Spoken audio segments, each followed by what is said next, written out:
할렐루야. 오늘도 말씀을 사모하는 우리 성도님들 위해 하나님의 은혜가 충만하기를 기도합니다. 오늘의 성경 통독은 예레미야 29장에서 31장까지의 말씀입니다. 오늘은 예레미야 29장의 말씀을 통하여 성도는 천국 본향을 소망하며 살아가되 현실 속에서도 최선을 다해야 합니다. 라는 말씀으로 은혜를 나누겠습니다. 오늘의 본문 예레미야 29장 5절 6절 말씀입니다. 너희는 집을 짓고 거기 거하며 전원을 만들고 그 열매를 먹으라. 아내를 취하여 자네를 생산하며 너희 아들로 아내를 취하며 너희 딸로 남편을 맞아 그들로 자네를 생산케 하여 너희로 거기서 번성하고 쇠잔하지 않게 하라. 아멘. 예레미야 29장은 바벨론으로 잡혀간 유다인을 향한 권고와 거짓 선지자 스마야 관련 예언을 기록하고 있습니다. 5절과 6절을 보면 하나님께서는 바벨론에서 포로 생활하는 유다 백성들을 향하여 너희는 집을 짓고 거기에 살며 텃밭을 만들고 그 열매를 먹으라. 아내를 맞이하여 자녀를 낳으며 너희 아들이 아내를 맞이하며 너희 딸이 남편을 맞아 그들로 자녀를 낳게 하여 너희가 거기에서 번성하고 줄어들지 아니하게 하라고 권면하셨습니다. 이것은 한마디로 말하면 바벨론에서 뿌리를 내리고 살라는 말입니다. 물론 이는 바벨론 사람처럼 살아가는 말이 결코 아닙니다. 하나님의 백성은 처한 곳이 어디이든 자신을 구별하여 거룩한 삶을 살아야 합니다.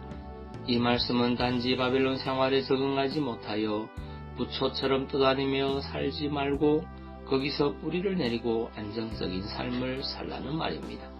하나님께서 유다 백성들이 바벨론에서 포로로 살아가야 할 기간으로 정하신 연수는 70년입니다. 이는 긴 기간입니다. 그러므로 그들은 바벨론 포로 생활에 적응하여 그곳에 뿌리를 내리고 사는 것이 옳았습니다. 그들이 그곳에서 뿌리를 내리고 안정적인 삶을 살면서 경제적으로나 수적으로 번성해야 하나님께서 그들을 다시 회복시키실 때 신속하게 나라를 재건할 힘을 가질 수 있었습니다. 그런데 바벨론의 유다 백성들 사이에서는 하나님께서 유다를 곧 회복시킬 것이라는 거짓 예언을 퍼뜨리는 자들이 있었습니다.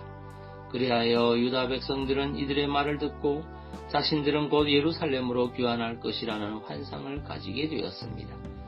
그들은 자신들이 살 집을 지으려고 하지 않았고 일도 하지 않으려고 하였으며 결혼하거나 자녀를 낳으려고도 하지 않았습니다. 이제 곧 예루살렘으로 돌아갈 것인데 집을 지으면 얼마 살지 못하고 그 집을 버리고 떠날 것이었고 논밭을 일구면 열매를 거두지도 못하고 떠날 것이며 결혼하고 자녀를 낳으면 예루살렘으로 돌아가는데 어려움만 줄 것이었습니다. 그러므로 유다 백성들은 그러한 일을 하지 않고 그저 부초와 같은 삶을 산 것입니다. 이에 하나님께서는 유다 백성들에게 그들의 귀환이 당장에 이루어지지 않을 것임을 말씀하시며 그곳에 뿌리를 내리고 살도록 권면하신 것입니다. 그런데 성도 여러분, 오늘날에도 과거 바벨론의 포로로 끌려간 사람들 중에 허탄한 예언을 듣고 현실에 적응하지 못한 자들과 유사한 삶을 사는 자들이 있습니다. 즉 성도들 중에는 70년 이후에 있을 예루살렘 귀환을 마치 당장에 이루어질 것으로 생각한 유다 백성들과 같이 당장 이 세상이 종말을 고하고 새 하늘과 새 땅 그리고 새 예루살렘이 도래할 것처럼 생각하고 살아가는 사람들이 있습니다. 이들은 현실의 삶을 부정하고 오직 이상세계만 바라보며 살아갑니다.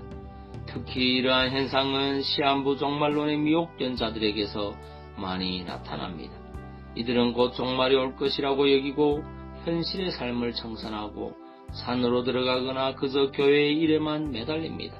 결국 이들의 현실의 삶은 엉망이 될 수밖에 없습니다. 그러나 여러분, 종말은 그들이 떠들어대는 것처럼 그렇게 빨리 오는 것이 아닙니다. 그리고 하나님께서는 당신의 백성들이 현실의 삶을 부정하고 이상만 쫓아 사는 것을 원치 않습니다. 하나님께서는 세상의 종말이 이르는 그 순간까지 우리가 주어진 현실에 최선을 다하기를 원하십니다. 왜 하나님께서는 정확한 종말의 때를 인생들에게 알려주시지 않으셨겠습니까? 그것은 인생들이 종말의 때만 바라보지 않고 현실에 충실하기를 바라셨기 때문입니다. 바울은 데살로니가 교인들을 향하여 누구든지 일하기 싫어하거든 먹지도 말게 하라고 하였습니다. 그가 이러한 명령을 한 것은 그들 가운데에도 오늘날 시한부 종말론자들과 같이 잠시 후에 종말에 온다고 여기며 현실을 부정하는 삶을 사는 자들이 있었기 때문입니다. 성도 여러분, 우리는 분명 장차 도래할 하나님 나라를 바라보며 살아야 합니다. 하지만 아울러 우리에게 주어진 현실도 부정하지 말고 그 주어진 자리, 맡겨진 사명의 자리에서 충성되며 성실한 삶을 살아야 합니다. 과거 바벨론 포로민들이 본향 가나안을 잊어서도 안 되지만 그로 인해 현실의 삶을 포기해서도 안 되었듯 여러분들 역시도 천국 본향을 항상 기억하되 여러분에게 주어진 삶의 자리를 성실하게 진실하게 가꾸어 가시길 바랍니다. 기도하겠습니다. 사랑의 주님, 성도는 천국 본향을 소망하며 살아가되 현실 속에서도 최선을 다해야 함을 고백합니다. 게으르지 아니하고 자신에게 주어진 현재의 삶에 최선을 다할 수 있는 부지런한 성도 되게 하옵소서. 그리고 육신의 질병으로 고통하는 주의 자녀들을 주의 크신 능력으로 치유하여 주옵소서. 예수님 이름으로 기도하옵나이다. 아멘.